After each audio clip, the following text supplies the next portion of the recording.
Welcome to the Copeland Coaching Podcast, where it's all about turning your job search into a slam dunk. Your host is Angela Copeland.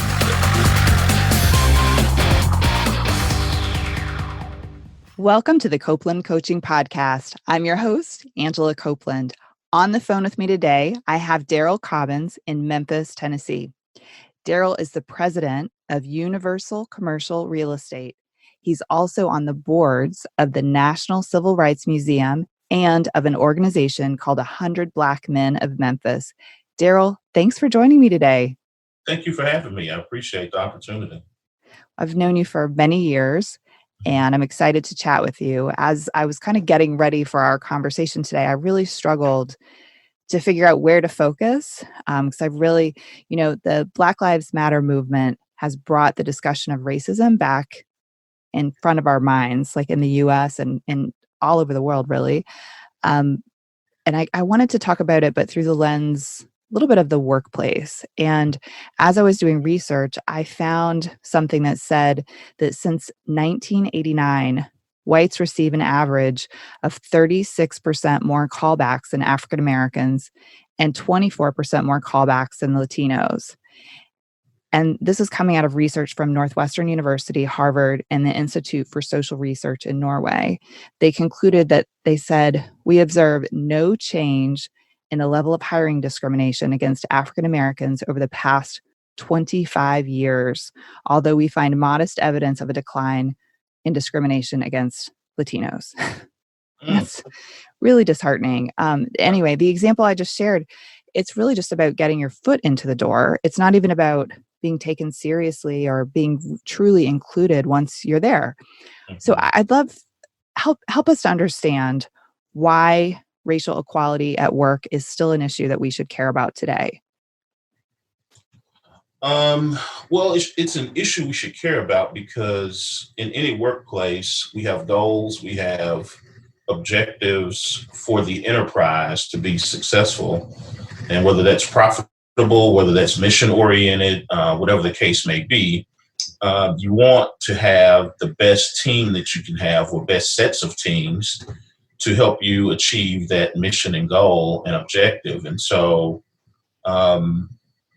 when racial bias or discrimination is allowed to enter into the picture, you can't be assured, and it's probably low probability that you do have the best team that you can have to achieve your goals and aims. And unfortunately, things that occur in society, the fact that we're all human beings, we aren't one-dimensional. We're human beings who go to work. We're human beings that have friends and socialize, and we all have been socialized in different ways.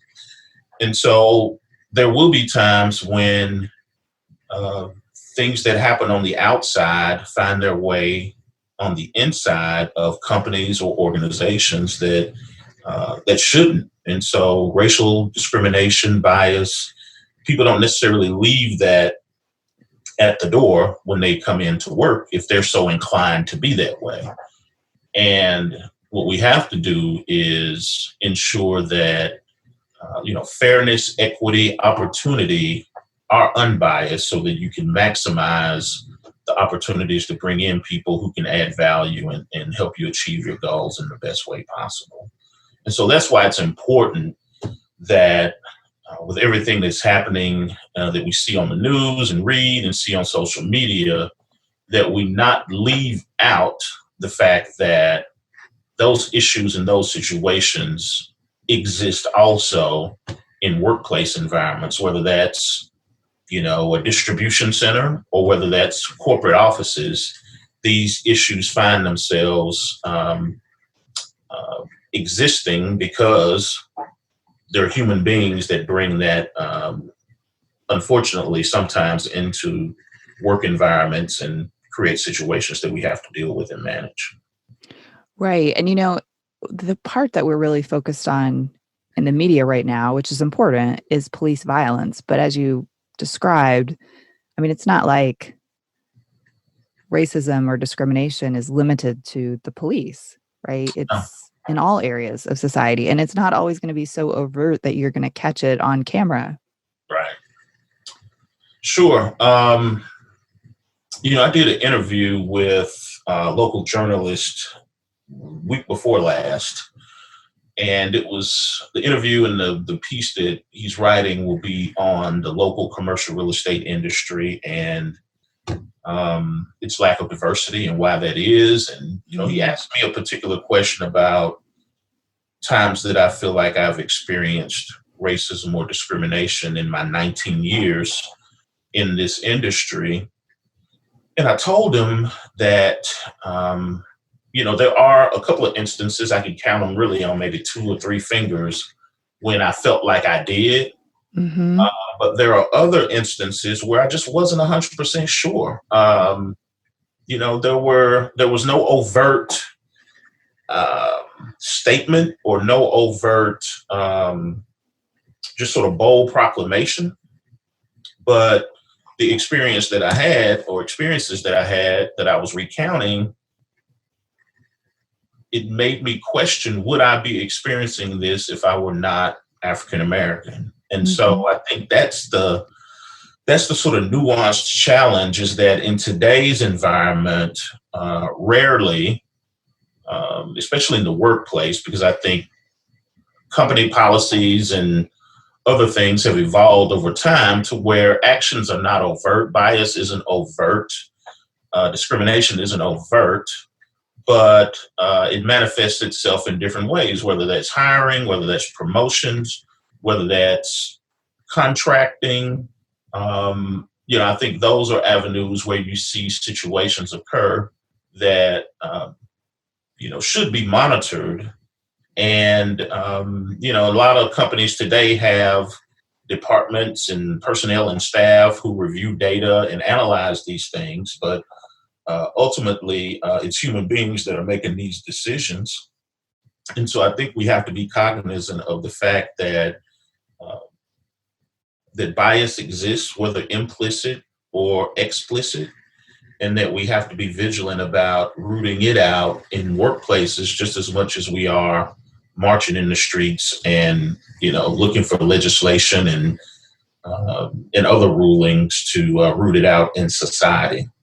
I think you're right. And, when you think about like promotions, you mentioned promotions, at some point promotions, especially in corporate, they're not promoting like the smartest person or the best person. I mean, sometimes it's the person who has the best relationship with the future boss, or who's been networking with that person out of work. Right. And you oftentimes network with people who look like you. And I mean, I can give an example that's, unrelated to the Black Lives Matter movement, but there's a time when, in an effort to network, I went and learned how to play golf, because the company I worked at, all the executives played golf together. And I thought I wasn't being invited because I didn't know how to play golf. So I took lessons and was at the driving range like every day till I learned how to play golf. And what I realized is the reason I never got invited to golf did not have anything to do with whether or not I knew how to play golf. And I feel like years ago, you and I talked about duck hunting. Mm-hmm. I don't know if you remember that, but how popular that is in the South. Right. And then it's almost like, it sounds like it's a form of networking as much as it is a sport. Oh, very much so. And in my industry, it took me a while to realize it, but, duck hunting season is like November through January or something like that. And during duck hunting season, the office would be empty. And people would come in, mostly guys, would come in, 1, 2 in the afternoon, couple of days a week. And I was just thinking to myself, man, this duck hunting thing is a really big deal. And so ultimately, the company that I was working for, we took a big corporate client of ours and their senior leadership team on a strategic duck hunt. So it was maybe 5 or 6 of us from our company and maybe 6 or 7 from this client. And we went over to Arkansas to this lodge to hunt. And this was literally my very first ever experience of any kind, recreational with guns and ammunition and water. And so we got out there and, you get into what's called a duck blind, and it's 2 or 3 of you in a duck blind together. And then, everybody's dispersed into different blinds. So what is a duck blind? I don't know. It's sort of a wooden structure that allows you to hide and not be detected by ducks that are flying over. Okay. And there's an opening. So you're in water. These structures are built in water, and there are trees around and through the water. And there's an opening above the trees. Sort of in the center of the trees. And so this duck guide, you'll be in the duck blind drinking coffee and talking and, quote unquote, networking.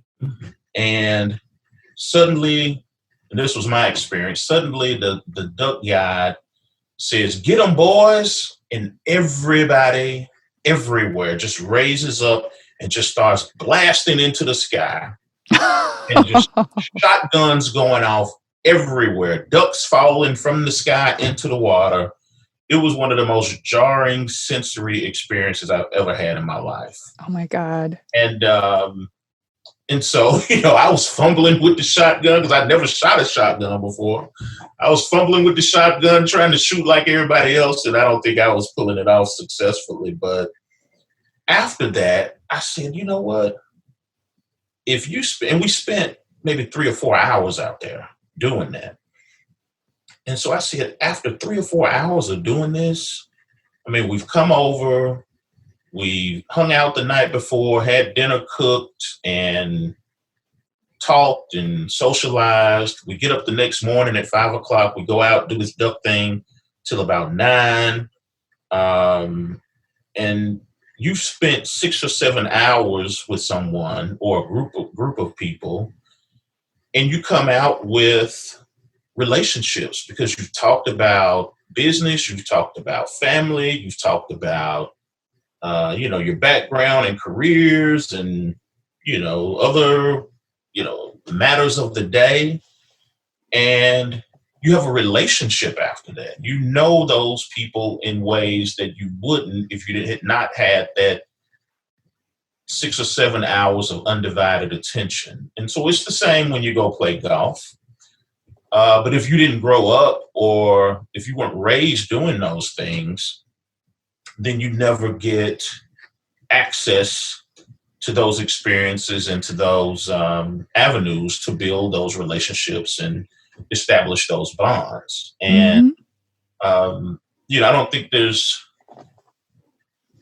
intentional discrimination in that, but there is passive exclusion that exists there where those folks who were raised doing it and have done it and built relationships and shoot guns and go pheasant hunting and duck hunting and deer hunting, I don't think it occurs to them that that's not been everyone's experience. And so by default, you end up excluded just because you don't do it. You never expressed interest in doing it, and no one, and in some cases, people probably presume that you don't do it because they've never seen or experienced that recreational opportunity with folks that don't look like them. And so those avenues, I think, are part and parcel of what we could consider a system that exists. And that manifests itself in business. As an entrepreneur, the fact that I don't duck hunt probably excludes me from some networking and relationship building opportunities that if I did duck hunt, maybe I might be invited to. And the same goes for golf or, for other things. And so Systems operate and have operated uh, efficiently for a long time to achieve the outcomes that they do. Mm-hmm. And some aspects of those systems are very much intentional and explicit, and some aspects of those systems are probably implicit and not intentional, but nonetheless, they are part of the system. And we have to be conscious of those aspects, and we have to acknowledge these systems in order to address those issues that present themselves around exclusion and bias that might exist that we have to address. Yeah, I think you're right. I interviewed a professor a couple of years ago who speaks about loose connections, and she talks a Mhm, lot about why it's important to make friends with people who are different than you. mhm, And one of the examples she uses is that in her college classes, she can look out into the classroom, and even if the classroom is full of a very diverse group of people, that they will separate themselves and sit with other people who look like they look, mhm. even when you're even in a space where you have all different types of people together. And I think that kind of ties back to what you're saying. And it's not always overt, but like you said, it's these systems and the opportunities that come from them. I think So, mhm, we're socialized to be tribal, mhm. and so I think by and large we separate into tribes, even unintentionally. And for those of us, and I count myself among these types of people, whose socialization early forced them to have to, and I've used my experience going to an all boys high school where there were, 6 Black students out of 1,800 in the whole school. Um, we were forced to socialize and build relationships and find commonality at a very early age. And so you can put me into a room that's diverse, and I will have conversations that are very diverse. For someone who didn't have that experience, who didn't have that socialization early on, they have to work harder at that, and it's more of it takes more intention for them to not default to that sort of tribal instinct of, let me just find somebody that looks like me. Mhm. And so that's where I think the work is that tribal instinct again doesn't just manifest itself in um, social interactions. That tribal instinct also manifests itself in hiring, in promoting, in doing business and contracting, in legal situations, may manifest itself in these police interactions that we see. So I think those things are inescapable, because too often when we have a tribal instinct, we see someone else as quote unquote the other. And um, when we see each other as the other, there's a certain detachment and that detachment allows room for assumptions, stereotypes, and other biases to enter into the picture if we're not conscious and intentional about guarding against that. Mhm. I know in my world, I've spoken to a lot of people. They're very comfortable to be open to me, who think that racism is no longer a thing and they don't understand why we're taking up time on this topic. I don't know if people would be so bold to say this to you. So I don't know if you've had these same conversations. I struggle to even know how to respond, because I feel like the folks who say these things are so far in the other direction that I don't know that there's anything that could be said to change their mind. Um, But I don't know if you have a perspective on that. Are they a lost cause, or And I don't ever think a person is a lost cause. I just think they haven't had their opportunity for enlightenment.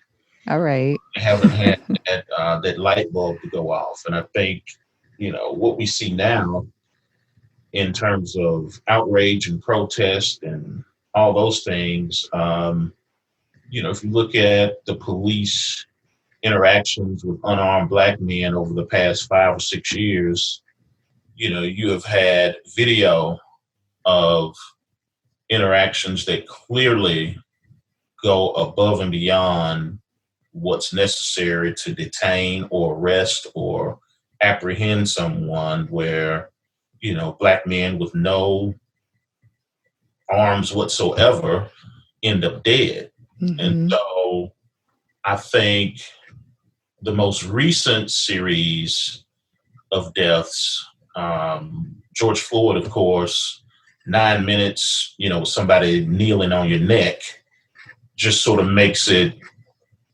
just painfully clear that there's a problem.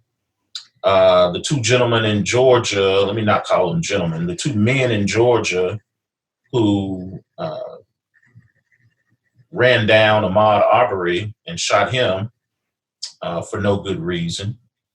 I think those instances, the instance with Breonna Taylor in Louisville, who through a no-knock warrant at the wrong address ended up being, shot up by police. Mm-hmm. I think that series of events has sort of taken people who probably were not necessarily where they should be on that issue in terms of understanding, and clearly there's a dilemma and an issue and an epic challenge here, to now that's what you see flooding into the streets. That's what you see on social media and people posting their outrage. And that's what you see with the overtures of, support and, Mitt Romney out marching with Black Lives Matter protesters. I think that accumulation created the light bulb moment, the opportunity for enlightenment, whatever you want to call it, to where it can no longer be ignored, that this is out of hand. And for many people who would say that they don't think racism exists, have probably never been on the receiving end of racism. So it's easy to say that when you or anyone you know or love is experiencing it. And so, unfortunately, that kind of dismissive thought process is what keeps these types of issues from being able to be moved beyond, because we've been having this same conversation for, centuries, really. I was about to say decades, but centuries. And it shouldn't take for people to die for us to understand that our society still has ghosts of the past that have to be reckoned with structurally, and that, we have some cleaning up still yet to do, even though we've had a Black president, even though, you see people of color ascend individually to positions of success and achievement. That still does not reconcile the inequities and the imbalances that have existed structurally for centuries. No. And are still with us today. Right. I think you made a really good point about the videos that we've seen. I truly think one of the most helpful things in this entire situation is going to be the fact that we all have cameras on our cell phones now. Yeah. I mean, that seems to be a game changer. And similarly, things like pay equity, I think websites like Glassdoor that reveal how much different jobs pay and give us more data are also helping to move us to a better place in terms of being paid fairly, just for example. Sure. I mean, I think it's the ultimate transparency. Right. And that's what when you shine light on things and it can't be turned off, that illuminates, the glaring, unclean spots that need to be addressed. And so that's what's happening in our society with the technology and with the transparency that exists on these different platforms. And what it does is, it forces a shift towards fairness and equity. If things are dark and unseen and not transparent, then that leaves room for anything to happen. Mm-hmm. But when it's open and when it's accessible and when there's data and when there's footage, it's hard to hide and do things that aren't fair and that aren't equitable. Mm-hmm. Absolutely. Well, as I was getting ready for our conversation today, and I mentioned I was really struggling about what we should talk about, I talked to a friend and he was saying that, what he struggles with is, he's a white man who cares about this issue, but he struggles with how to talk about it in the workplace and how to talk about it with friends, given that he feels, like it's in a certain way, like none of his business, like to speak about this issue. Mm-hmm. And it's such a hard place. I mean, I felt the same way at times, but if we don't talk about it, we're not going to move through it. I don't know. It's a tricky spot. No, it should be talked about. I think that's the only way you get to a sense of understanding. I mean, you can't empathize if you don't have some semblance of understanding or connection to a particular issue. And that understanding can be acquired in a number of different ways. Of course, sitting down and having a conversation with someone. And I've had friends reach out to me who were trying to understand these things, who were white. So that's one way, is the conversational aspect of it. But how do you feel about that though? Like, because I have to imagine that, I mean, it's just like me reaching out to you and saying, hey, can we do a podcast? Like, I mean, like for me, just as an example, I don't always want to be the spokesperson for women's issues. Sure. Just because I've experienced things over the years. Like, I can't imagine that you're really excited for like your white friends to be lined up outside hoping you're going to explain this stuff. Like, well, I don't see it as my duty to explain things. Right. But I do see it as my duty to help people who are trying to understand and figure it out. It's my duty to help point them in some directions that might help them achieve their own understanding and their own knowledge, or base of knowledge of how to be a better person as it relates to this particular issue. And so, I don't view it as a burden, because I saw, how people post these memes on social media. Mm-hmm. And I saw one that said that in times of unfairness and I guess lack of equity, whatever you want to call that circumstance, we have a duty to rise up.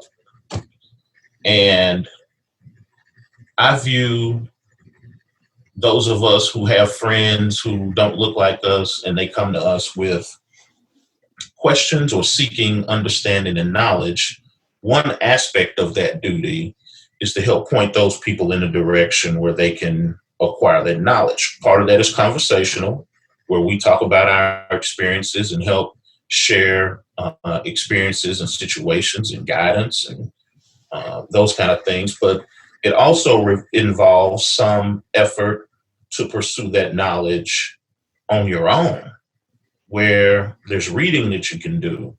A number of books out right now about being anti-racist and, Dr. Andre Perry from the Brookings Institute, who's written a book called Know Your Price. All the works by Ta-Nehisi Coates that illustrate these imbalances and structural impediments that have disproportionately impacted African Americans and their experience in America. So there's plenty of things to read. But then also, you got YouTube. I mean, go on there and see what people are saying about this. And there's history here that we know has existed for a long time. So look at, the struggles that have gone on prior to now. Even before the civil rights movement, there were movements that occurred that tried to address these issues in America. And so we're not in a unique period of time in that these issues that have been structural for hundreds of years. And there have been prior generations that have worked to address those. And it's just now our time in our generation to work on these issues of the day that happen to manifest themselves in a different form than they did during the civil rights movement, when you couldn't vote and people were getting lynched. And in the 20s and 30s, when, people couldn't even have access to job opportunities and educational opportunities. So as the time changed, the structural issues and challenges change. But I think it's each generation's responsibility to work and do their part to dismantle those roadblocks.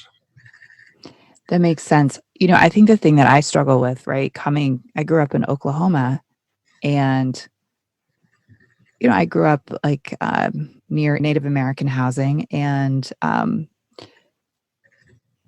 I feel like there was an understanding there and in other places of how much the lives of Native American people were disrupted and how it impacted them for generations and continues to. And I struggle to understand how we as a country can get that to some degree, and how we seem to miss this issue. Like, they feel really similar to me. And so I don't know, that's one that I often think about, is how do we understand it over here, but not in this other way? Like, it just seems so strange. Yeah. And I mentioned earlier us viewing people that don't look like us as the other. I think for America, African Americans have been the ultimate other. 300, 400 years of slavery, 100 years of Jim Crow, and now another 50 years of mass incarceration and redlining and subpar housing. And I could go on and on about the issues. And so when you look at the experience of the African American, since day one, it has been wrought with terror and malicious discrimination and subjugation. Mm-hmm. And so to acknowledge that forces one to then have to atone for that. Mm-hmm. And I think that our society wants to say, well, that wasn't me, that wasn't my generation, my family didn't own slaves. But the systems that have been put in place since day one that have created advantage and supremacy and, in some cases, unearned opportunity for some, have created the exact opposite for another group of people for hundreds of years. And that has never been atoned for. I think in 2008, there was an apology that came from Congress for slavery. Like a verbal apology? Yeah. I mean, but there's never been an atonement for what slavery did and the vestiges that still exist and the advantages that slavery provided. And let's not just end at slavery. I mean, Jim Crow. So if you think about the 1960s as the watershed moment when African Americans were welcomed into American society with the Civil Rights Acts and those measures, we're talking about 50 years. We're talking about 50 years out of about 450 years. And I think some people don't want to wrestle with that history and don't want to wrestle with how it's played out to create advantage and privilege for so many, and at the same time created disadvantage and subjugation for another entire race of people. And when you acknowledge that, you have to do something about that. And I don't think we have been willing, as a society, I don't think we've been willing to endeavor into saying, what does that atonement look like? Because that atonement is a process. It's not necessarily just an action. It's a process. In South Africa, they had a race and reconciliation, process throughout the whole country that dealt with apartheid. And it involved tough conversations, it involved tough actions, but they undertook that as a society to make amends, or at least attempt the process of making amends for what they know was, atrocities of action over such a long period of time. And we in America have not done that. Right. Well, you mentioned, we've talked about the protests, and when the protests started recently, I wasn't quite sure how I felt about it. Not because I didn't think it was the right thing to do. I thought it was absolutely the right thing to do. But I just wondered if we as a country were truly ready to actually make change, as opposed to just have the little PR effort that kind of goes away. And the jury's still out. Right. I think the jury is still out. Right. But I remember texting with you and saying, what do you think about the protests? And your response to me was something that was really interesting. And you talked about the way that protests serve a purpose to draw attention to the issue, but that there was more than the protest that's needed to make the change. And I'm curious, can you share with us a little bit about your perspective of what's the more that's needed beyond the protests? Yeah. Well, protest is a means to an end. It raises the profile. It gets you on gets the issue on the news, in the newspapers, on social media, as it has done, and hopefully inspires some people to action. And so ultimately, coming out of protest or in tandem with protest, not that it's a linear thing, but simultaneously, you have to look at laws and policies.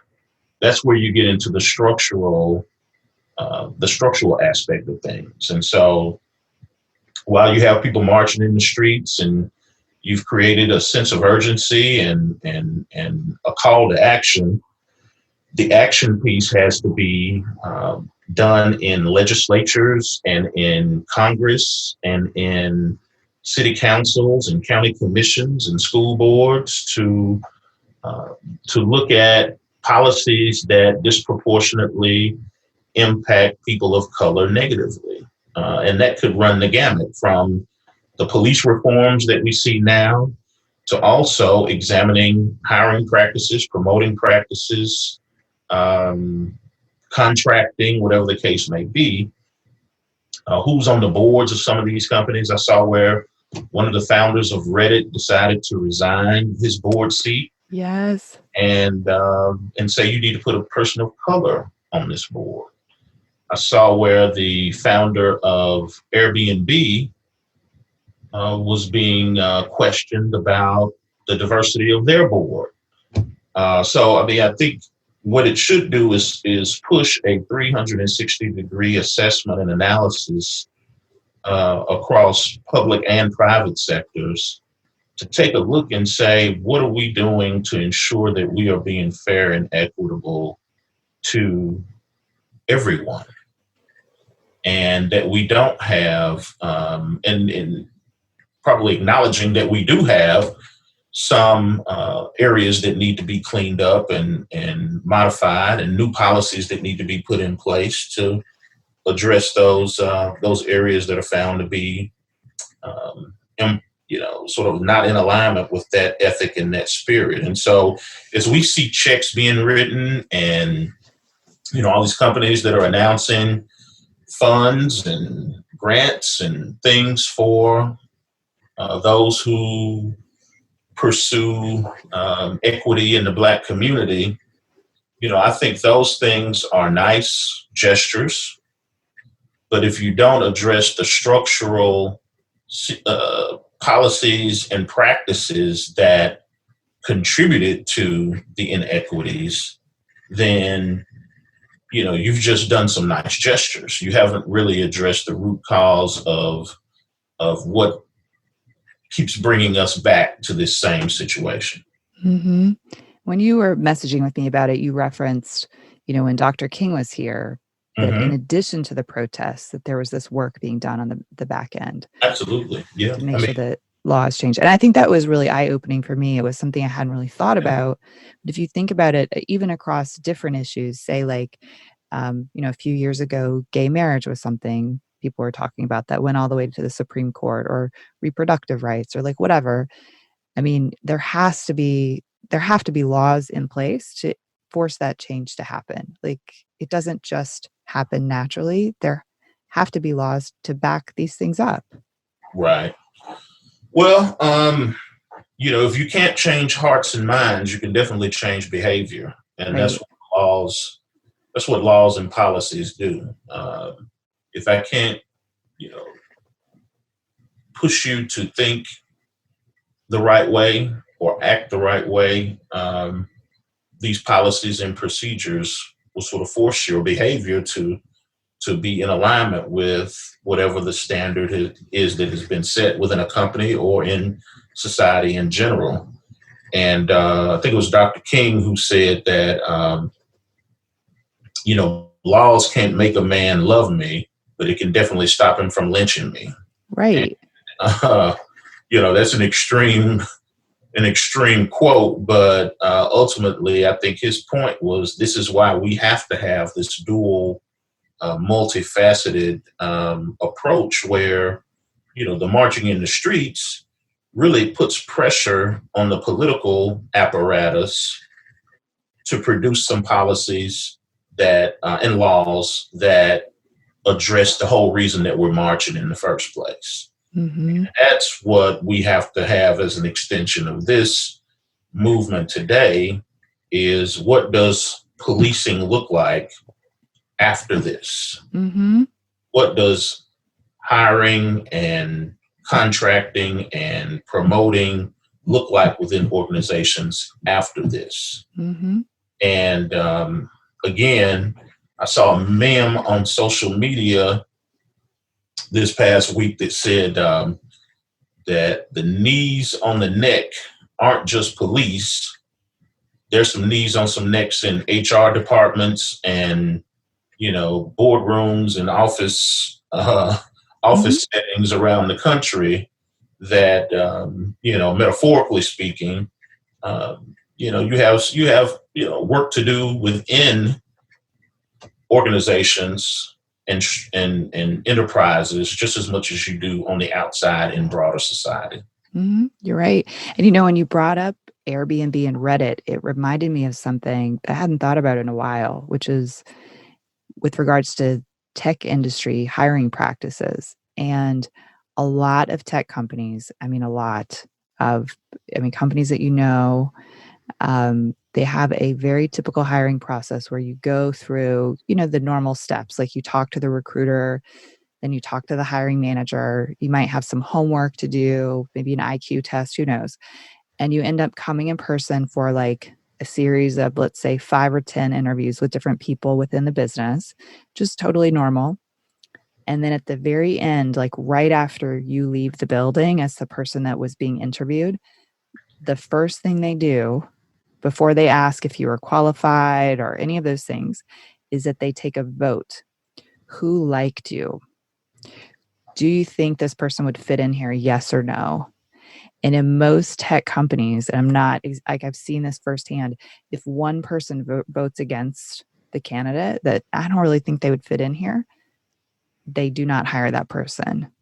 It doesn't matter how qualified they were. It doesn't matter how great a job they did in the interview. And a lot of tech companies do it with no questions asked. If one person votes against you, you're out. And it's really interesting because you walk through tech companies and they are very often primarily young white men. Mm-hmm. And, a lot of times the argument that people will make is like, well, there are not a ton of people with the right educational background. But I can tell you that, in my case, my undergrad is computer engineering. But when the workplace is not inclusive to you, regardless of whether or not you have the education, it doesn't matter. Right. And that's how that workplace continues to look the same. Well, it doesn't change. Yeah, and I think that goes back to the analogy of the tribes. When you have an all-male, white male tribe, then, that standard of who should be in the tribe, sort of reverts to that as a default measure. Like, who is it that white males are most comfortable with allowing into the tribe? Well, first and foremost, it's going to be other white males. Mm-hmm. And in order to enter into the tribe, this standard of really, for lack of a better term, in their minds, has to be this sort of exceptional, defying gravity type of individual Mm-hmm. who they think would fit into their tribe. And so I learned this entering into the commercial real estate industry. When I was first trying to get in, this guy who was at a super well-known global corporate conglomerate commercial real estate firm here locally said, I'm going to have you come in and you'll meet the folks in the office.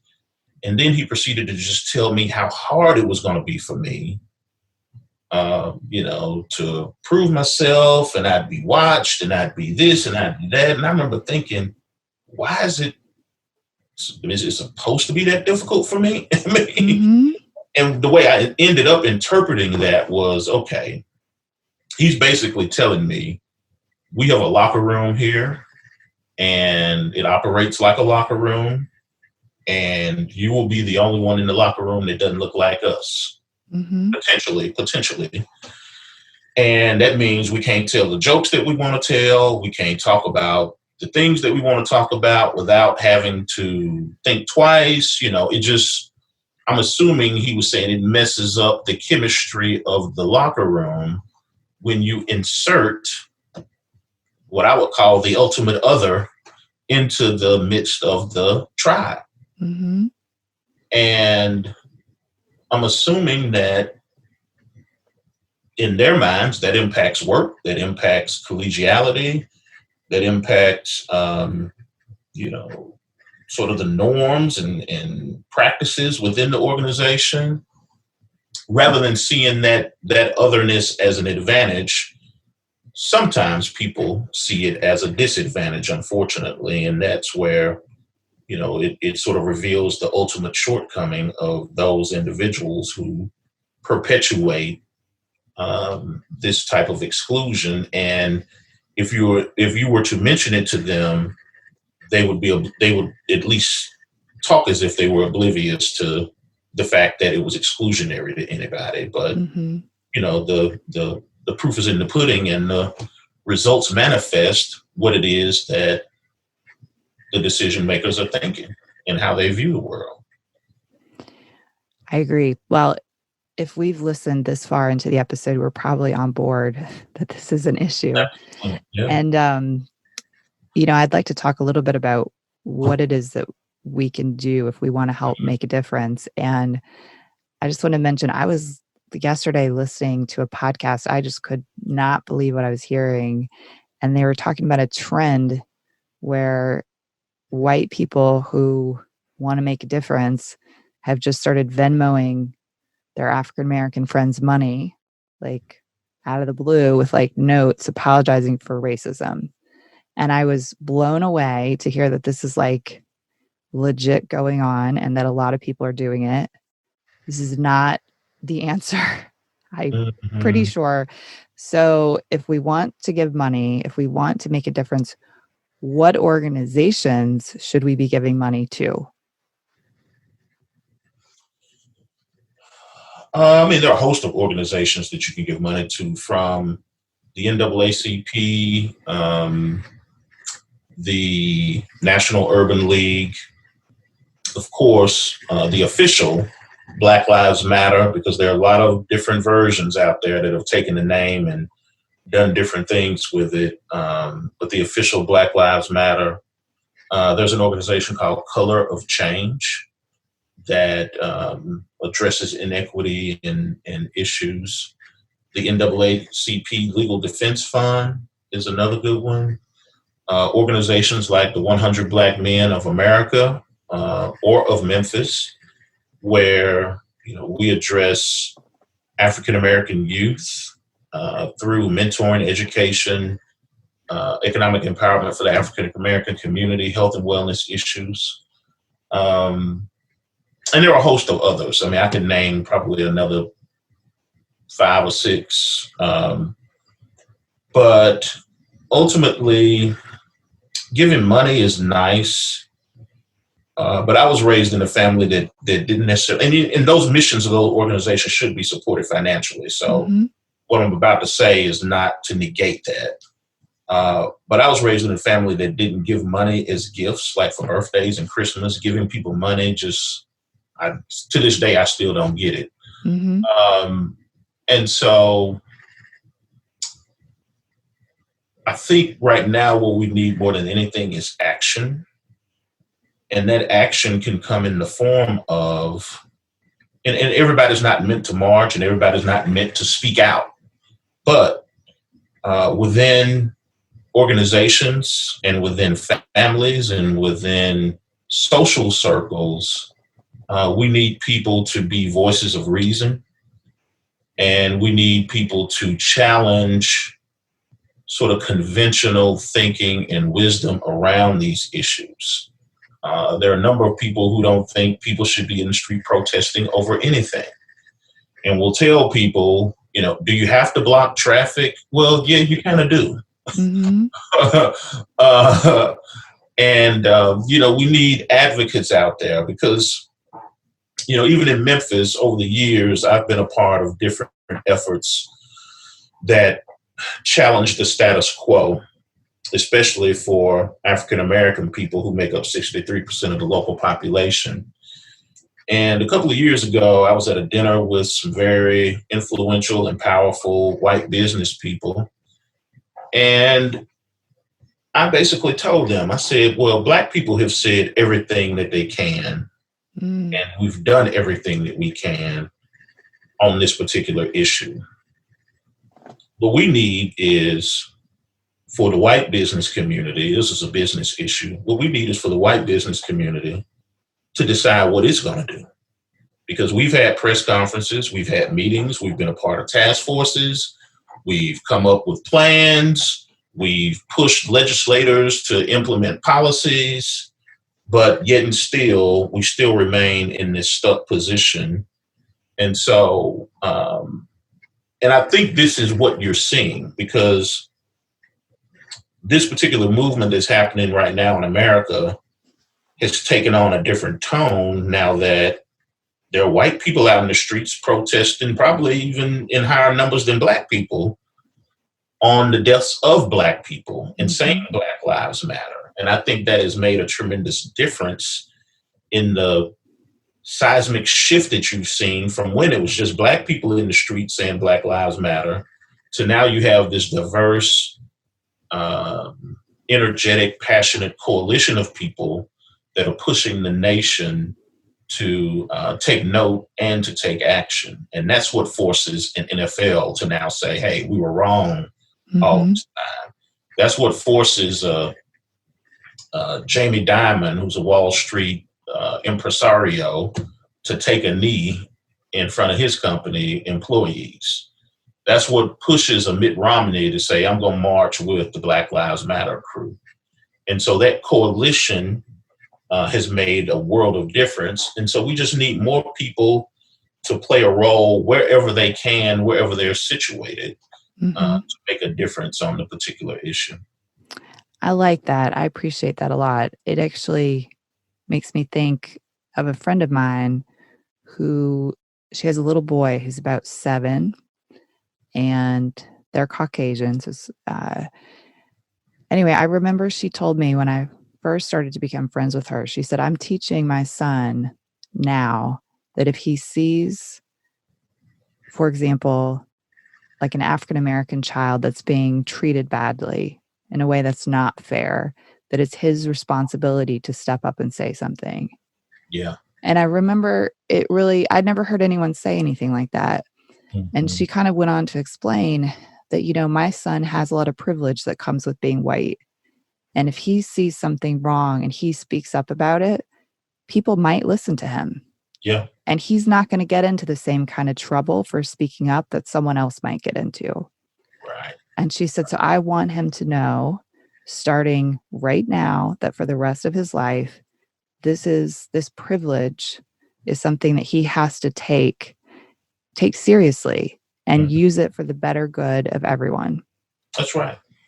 Yeah, I think the best thing that could be done right now is to really explain what's happening today to children so that they never forget, and that when these situations present themselves in future times and in another generation, they will have had, guidance and wisdom imparted in them so that they can stand up and make a difference the same way that the current generation is. Absolutely. Well, Darrell, thank you for joining me and for imparting your wisdom on me today.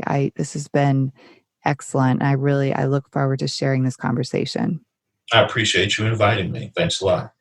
Thank you for listening. If you've enjoyed the episode today, please don't forget to help me out. Go to Apple Podcasts and subscribe to the show. The more subscribers we have, the easier it is for other people to find the show.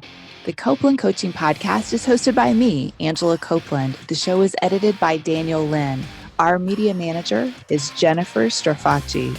You can find more episodes of the show on Apple Podcasts, Spotify, or wherever you get your podcasts. Thank you for listening. I'll see you soon.